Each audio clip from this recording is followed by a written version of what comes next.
Hello, everybody. In our Parsha of Ki Tavo, which is read on the penultimate Shabbat before Rosh Hashanah, we have the portion of the Tochacha, rebuke of Am Yisrael, and an outlining of severe punishment that would befall them, Chalila, should they sin.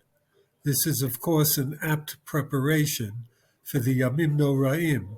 Similarly, there's a Tochacha in Sefer Vayikra, Parshat Bechukotai, read on the penultimate Shabbat before Shavuot, before Zaman Matan Toratenu, as a similar kind of preparation for Kabbalat HaTorah. The Mishnah towards the end of Masechet Megillah tells us, Ein mafsikin biklalot. One is not allowed to make a hefsek, or in our language, a hosafa, an additional aliyah, in the middle of the portion of the tochacha.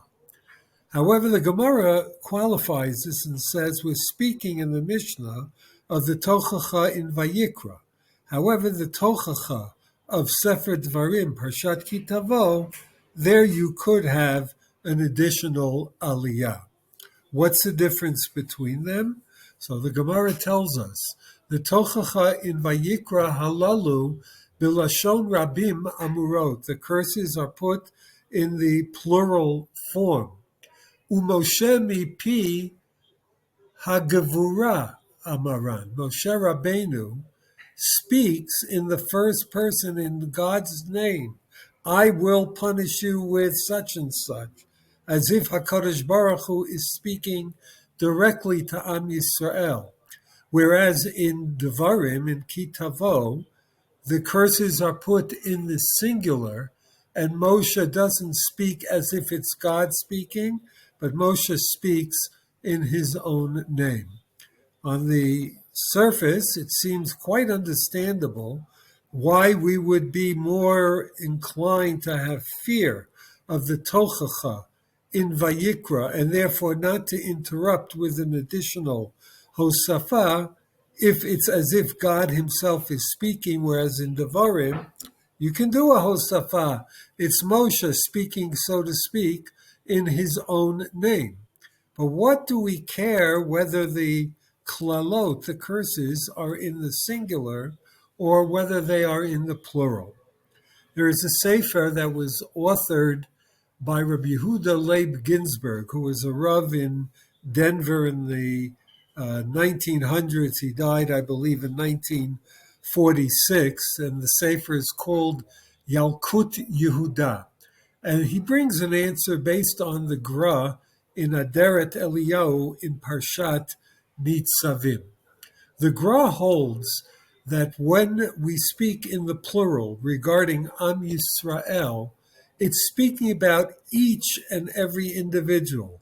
One individual, two individuals, 1,000 individuals, and therefore it's put in the plural.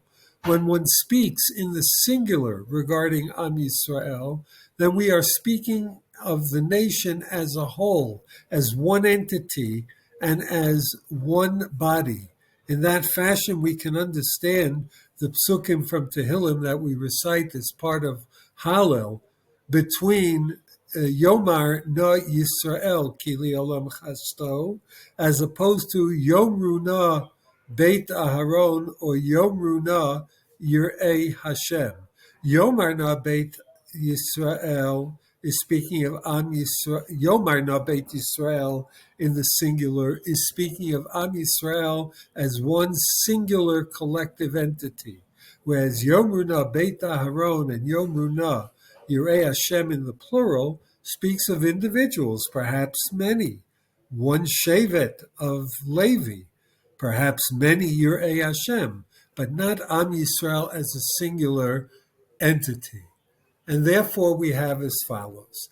In Vayikra, aside from the fact that it was in God's voice that the Tochacha is rendered, it speaks in the plural. We're speaking of the individual Jews who might come to sin. And therefore we have reason to be quite fearful and not want to break the Tochacha into not one but two aliyot, because it could very well be that many individual Jews will sin and a calamitous punishment will befall so many of our brethren. Masha Enke, not so is the case in Devarim, where it is in the plural, and therefore in the singular rather, and it is speaking of the entire entity of Klal Yisrael. The likelihood that the entirety of the Jewish people, as one chativa, as one entity, as one body, should all come in sin is slim and nil. And therefore we are less fearful, in addition to the fact that Moshe, so to speak, speaks in his own name. I think from here is a secondary lesson that's important for us to bear in mind. When we operate as one as one people, even if they're different opinions, then we cannot be defeated. We will remain eternal. Yachad ninatseach has been one of the bywords of this past difficult year.